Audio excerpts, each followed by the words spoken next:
ఇప్పుడే మనం చూసుకున్నట్లయితే ఎట్టకేలకు విద్యా సంస్థలకు సంబంధించి హాఫ్ డే స్కూల్స్ అయితే ప్రకటించడం జరిగింది.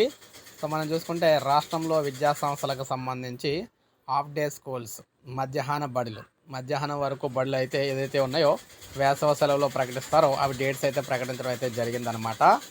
మొత్తం మేము చూసుకున్నట్లయితే ఈ వేసవి మరింత వేడిగా ఉంటుందని చెప్పేసి ఆల్రెడీ నిపుణులు హెచ్చరించడం అయితే జరిగింది. ఈ నేపథ్యంలో ఇప్పుడు ఇచ్చేదానికంటే 10 రోజుల ముందుగానే వేసవి సెలవులు అయితే ప్రకటించడం అయితే జరిగిందనమాట. ఇప్పుడు మనం చూసుకుంటే గతంలో మార్చి 20, 21, 22 ఈ తేదీల్లో ఇస్తూ ఉండేవారనమాట. ఈసారి మాత్రం మార్చి 15 నుంచే వేసవి సెలవులు అయితే ప్రకటించడం అయితే జరిగింది.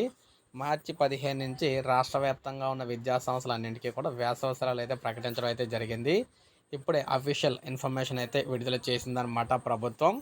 సో మనం చూసుకున్నట్లయితే స్కూళ్ళకు మాత్రమే ఇదనమాట. కాలేజీలకు సంబంధించి సపరేట్గా అయితే ఉంటుందని చెప్పేసి చెప్తూ ఉన్నారు. స్కూళ్ళకు మాత్రం 1వ తరగతి నుంచి 10 వరకు కూడా, అంటే ఫస్ట్ క్లాస్ నుంచి 10th క్లాస్ వరకు ఉన్న స్కూల్స్ ఏవైతే ఉన్నాయో వీరందరికీ కూడా మార్చి 15 నుంచి వేసవి సెలవులు అయితే, అంటే హాఫ్ డే స్కూల్స్ అయితే స్టార్ట్ అవుతున్నాయన్నమాట. కాలేజీలకు అయితే సపరేట్గా మళ్ళీ ప్రకటిస్తామని చెప్పడం జరిగింది. సో ఇది మనకు ప్రజెంట్ రాష్ట్ర వ్యాప్తంగా ఉన్న విద్యా సంస్థలకు సంబంధించి half day schools latest information. ఒక లైక్ చేయండి, సబ్స్క్రైబ్ చేసుకోవద్దు, మన ఛానల్ సబ్స్క్రైబ్ చేసుకొని ఫాలో